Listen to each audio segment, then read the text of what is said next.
एक ऐसी homeopathic medicine जो बहुत सारे पेशेंट मैंने देखा है अपने आप से लेना शुरू कर देते हैं। किस किस कंडीशन में, वार्ड्स की कंडीशन में, या कोई मस्सा हो गया, मेनली मस्से की कंडीशन में देखा है कि वो इधर उधर से सुन लेते हैं, पढ़ लेते हैं। और मेनली मैंने देखा जनरली लोग पेशेंट एक दूसरे से सुनते सुनते और वो उसे यूज़ करने लगते हैं थूजा, कि भाई ये मस्सा है, इसे आप थूजा लीजिए, बहुत अच्छी होम्योपैथिक की दवा है। बट मैंने देखा है बहुत सारे पेशेंट लगभग ऐसे भी हैं कि जो 6-6 महीने, एक एक साल वो थूजा लेके मेडिसिन ले ली होती है, फिर भी उन्हें वार्ड्स में कोई आराम नहीं मिलता है। सो ऐसा क्यों है, तो इसी रिगार्डिंग आज मैं एज अ होम्योपैथिक डॉक्टर आपको जानकारी दूंगी कि क्यों ये बहुत ज़रूरी होता है कि कभी भी एक होम्योपैथी मेडिसिन लेना डॉक्टर से ली जाए तो आपको फ़ायदेमंद हो सकती है। और अगर हो सकता है कि आप ले ज़रूर रहे हैं और वो आपको असर क्यों नहीं कर रहे, वो चीज़ें भी आपको यहाँ पे पता चलेंगी। तो जो जनरली डॉक्टर किस बेसिस पे आपको मेडिसिन देता है, क्या क्या उसमें सारी चीज़ों को अपने ध्यान में रखते हुए उन मेडिसिन की डोजेस या कितना रिपीटेशन किया जाता है, तब वो मेडिसिन आपके लिए बेनिफिशियली होती है।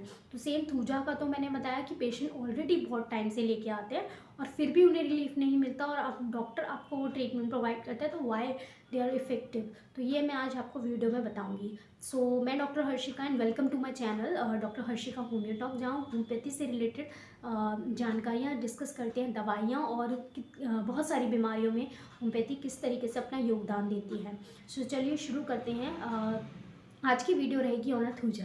थूजा एक बहुत अच्छी मेडिसिन है। कभी भी ओवरग्रोथ की बात आती है, अगर थूजा को समझना हो तो ओवरग्रोथ ज़रूर ध्यान में रखें। ओवरग्रोथ माने कोई भी चीज़ अपनी मास या फिर ओवरग्रोथ मतलब ग्रोथ बढ़ रही है, साइज़ उसका बढ़ रहा है जो नॉर्मल होना चाहिए, वो किसी भी फॉर्म में हो सकता है। जैसे गांठें, किसी तरह की गांठें हैं हमारी बॉडी में, उसमें वो काम करती है। या फिर कोई भी मांस का टुकड़ा जैसा भर रहा है, उभरा हुआ सा आपको दिख रहा है, वो उसमें काम करती है, इंटरनल एक्सटर्नल दोनों। तो कभी भी किसी मांस का एक्सेस होना, बढ़ जाना, बड़ा हुआ, तो उसमें थूजा को याद ज़रूर करना है। तो थूजा कैसे केसेस के केसेस में काम करती है, अगर हम मतलब इस चीज़ को कोरिलेट करते हैं सिम्प्टोमेटिक ट्रीटमेंट पे थूजा, तो उसमें लाइपोमा के केसेस में, लाइपोमा में देखते हैं हम जो मांस की जो कुछ गांठें होती हैं, लाइपोमा एक तरीके जो हमारा शरीर में जो मांस का जो ऊपर वाला लेयर, वहाँ पर जो है आपको मांस उभरा हुआ दिखेगा, वो सॉफ्ट सी जो मांसें होती हैं, तो उन केसेस में भी थूजा इफेक्टिव होती है। और पीसीओडी के केसेस में जहाँ सिस्ट फॉर्मेशन होती है, वो भी एक ओवर साइज है, एक ग्रोथ है, तो उसमें भी बहुत इफेक्टिव देखी जाती है। सिस्ट के केसेस में कहीं भी बॉडी में सिस्ट है, जैसे बर्थोलियन सिस्ट है, पेशेंट में देखी जाती है। फाइब्रो एडिनोमा के केसेस में जो है, वहाँ भी मैंने पेशेंट को दी है कि गांठ सी कुछ हो गई, या लम्प्स है, ट्यूमर है, ब्रेस्ट में ट्यूमर, ब्रेस्ट में लम्प, या बॉडी में कहीं भी ट्यूमर लम्प है, तो वहाँ भी थूजा का उपयोग किया गया है। तो होम्योपैथिक मेडिसिन काफ़ी असरदार रही है। साथ रही वार्ड्स के केसेस में, तो लोग और मतलब खुद ही लेकर आते हैं, तो वहाँ देखा जाता है वहाँ भी ओवरग्रोथ है, मांस सा कुछ उभरा हुआ सा होता है। HPV वायरस है, ह्यूमन पैपिलोमा वायरस के इन्फेक्शन से ये जो है आपके शरीर में कुछ ये मांस जैसे उभरे हुए से वार्ड्स, छोटे छोटे मस्से दिखते हैं, जिससे आप मस्से समझ सकते हैं।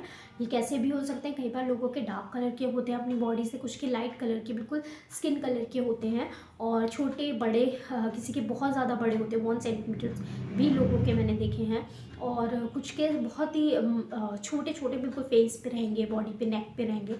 तो डिफरेंट हर तरह के मस्सों में ये काम करती है दवा।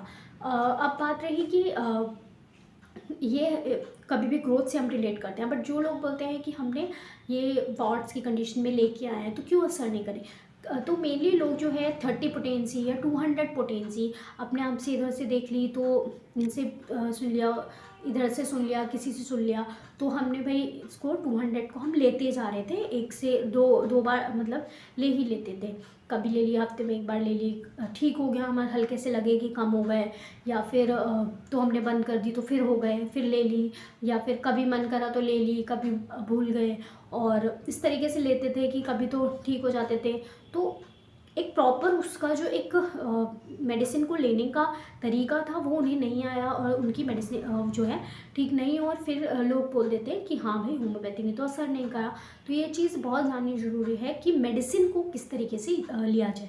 तो थूजा का जो मेडिसिन के डोजेस की चयन करनी होती है, तो वार्ड्स या ऐसे केसेस में मैंने देखा है थूजा जो है हाई पोटेंसी में ज़्यादा काम करती है। हाई पोटेंसी इन सेंस जो है 230 में नहीं इतना असर करती, 200 की पोटेंसी में दिए जाए तो बहुत अच्छा असर करती है। अब कुछ लोग होते हैं कि हफ्ते या 15 दिन में रिपीट कर लिए, तो वो चीज़ ये पूरा चीज़ें डिपेंड करती हैं पेशेंट के सिम्टमेंट जो है उस पर, एज पे, क्या क्या बहुत सारे पेशेंट होते हैं कि हमने उसको हफ्ते में किसी किसी पेशेंट में हम रिपीटेशन अगर जैसे पीसीओडी के केसेस में दी तो मैंने 3 दिन में एक बार दे दिया, हफ्ते में एक बार दे दी।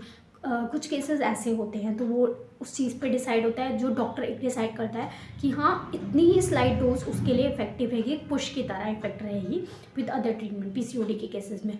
तो हमने हफ्ते में रिपीट कर लिया, 3 दिन में रिपीट कर लिया, सिर्फ सिंगल या 2-3 टाइम। उसके बाद क्या हुआ कि कई बार पेशेंट में देखा जाता है कि वार्ड्स के केसेस में देखा जाता है जनरली पेशेंट को 200 पोटेंसी इफेक्टिव होती है, बट कुछ टाइम क्या होता है लोग 200 पोटेंसी ले रहे हैं, रेगुलर ले रहे हैं, बट एक टाइम पे मेडिसिन की जो 200 पोटेंसी की डोज होती है वो असर करना कम कर देती है या बंद कर देती है। तो वहाँ एक डॉक्टर अगर उस चीज़ को देखता है, विजिट्स पे देखता है, तो वो उसकी मेडिसिन की डोजेस को स्लाइटली बढ़ाता है। और बढ़ाने का भी ये नहीं है कि वो उसको रोज़ डोज देगा, धीरे धीरे पेशेंट को वो डोज देखी जाती है कि कितनी, थोड़ी सी स्लाइट डोज 1 ml करी, बट उसको रिपीटेशन हो सकता है पेशेंट के हिसाब से हफ्ते में हो सकता है पेशेंट के हिसाब से हर तीसरे दिन पे हो।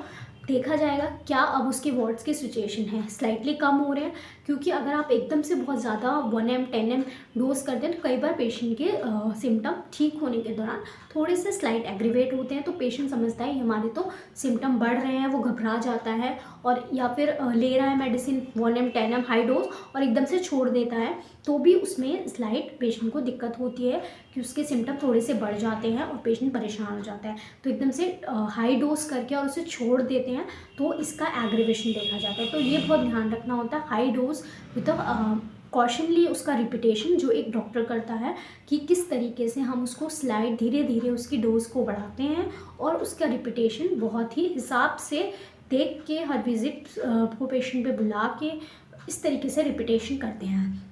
तो मेडिसिन बहुत ही इफ़ेक्टिव असर दिखाती है और कुछ टाइम में देखते हैं पेशेंट का जो ये वार्ड्स की कंडीशन है पूरी तरीके से, ऐसा ज़रूरी नहीं है बहुत ज़्यादा रिपीटेशन कि अगर थूजा की 200 की आप दिन में 4-5 बार आप ले रहे हैं तो वो आपको ठीक कर देगी, नहीं। तो बिल्कुल भी ऐसा नहीं है, उसको बहुत कॉशनली उसको रिपीट करना होता है। कई बार पेशेंट में 200 देते हैं, एक टाइम रिपीट कर रहे हैं रेगुलरली कुछ टाइम तक, तो उसके ठीक हो जाते हैं वार्ड्स। तो ये चीज़ बहुत मतलब मायने रखती है कि आपकी डोजेस कितने टाइम तक आप पे वो 200 या 1 ml है कि आप जो है डॉक्टर आपके बहुत सारे सिम्टम देखता है, उसे चीज़ों को पता लगाता है कि हाँ अब ये डोज हमारे बॉडी में काम करना बंद कर दिया, थोड़ी सी स्लाइड डोज बढ़ानी है और किस तरीके से बढ़ानी है कि पेशेंट को एग्रीवेट ना हो और पेशेंट की दिक्कत जो है ठीक हो जाए। साथ के साथ सिर्फ थूजा लोग 200 कई बार होता है कि ले रहे हैं इंटरनली, कुछ होते हैं कि सिर्फ एक हफ्ते पे रिपीट करें तो वहाँ भी वो असर नहीं दिखाएगी। उसको इस तरीके से रिपीट करना है कि डेली एक डोज ले रहे हैं, बट जब उसका दिखे कि असर ख़त्म हो रहा है तो वहाँ डोज बढ़ा देते हैं डॉक्टर। तो और बात रही कि टिंचर्स जो है, लोग होते हैं कि हम टिंचर्स ले लेते हैं पानी में डाल के, तो वो भी असर नहीं करती है। हाई डोज ज़्यादा वार्ड्स या फिर कोई भी गांठ की कंडीशन है उसमें इफेक्ट करती है। और साथ के साथ जो है टिंचर जो है लोकल एप्लीकेशन, अगर वार्ड्स के केसेस हैं उनमें या ग्रोथ जो है लैकोमा में जैसे टिंचर्स में ज़्यादा कोई रिस्पांस नहीं दिखता है, वार्ड्स की कंडीशन में रिस्पांस दिखता है अगर साथ के साथ टिंचर्स का लोकल एप्लीकेशन या लगाया जा रहा है, डायरेक्ट लगाते हैं उससे ज़्यादा असर दिखता है। तो ये कुछ कंडीशन थी। और साथ के साथ कुछ लोग सोचते हैं कि ये जो है दिक्कत एक्सटर्नली है, ये आपकी इम्यूनिटी लो होने के कारण जो वायरल अटैक जो होता है HPV का, तो उसकी वजह से कई बार जो है स्किन पे वार्ड्स की कंडीशन, मस्सों की कंडीशन दिखती है। तो इम्यूनिटी आपको रेस करनी है, ऐसी चीज़ें खानी है जिससे आपकी इम्यूनिटी बढ़े। और साथ के साथ इन दवाइयों को एज ए डॉक्टर कंसल्टेशन से आप लेंगे, रिपीटेशन करेंगे और जितना ड्यूरेशन चाहिए वो कंप्लीट ड्यूरेशन देंगे। ये ऐसी बीमारी है कई बार 1 साल 2 साल भी लग सकते हैं, तो कंप्लीट ट्रीटमेंट ज़रूर लें। So hope you like on a video on a thuja और किस तरीके से मेडिसिन का डोजेस का चयन करना बहुत ज़रूरी है ताकि ये दवाई आपको बेटर तरीके से असर करे। ये मैंने इस वीडियो में आपको जानकारी दी। Hope you like this video on a thuja. और ऐसी वीडियो के लिए, ऐसी जानकारी के लिए, होम्योपैथी के डाउट्स के लिए आप हमसे जुड़े रहें। और आपने कभी एक्सपीरियंस किया हो कि थूजा को लेकर आपका क्या एक्सपीरियंस था, तो you can comment on a message box, ताकि मुझे ये पता चल सके कि पेशेंट्स की और भी क्वेरी रिलेटेड क्या क्या है थूजा को लेके, या किस तरीके से वो पेशेंट को डिफरेंट पेशेंट में क्या रिस्पॉन्स दिखा रही है, तो ये पता चल सके, या क्वेरी है तो मैं आपकी वो क्लियर कर सकूं। So hope you like this video. ऐसी वीडियो के लिए हमसे जुड़े रहें, हमारे चैनल को सब्सक्राइब करें। और किसी भी ऐसी कंडीशंस में PCOD की कंडीशन है या फिर वॉट्स की कंडीशन है, फॉर अ फुल ट्रीटमेंट ताकि आपकी बीमारी बिल्कुल ठीक हो, you can consult us. Stay safe, stay healthy.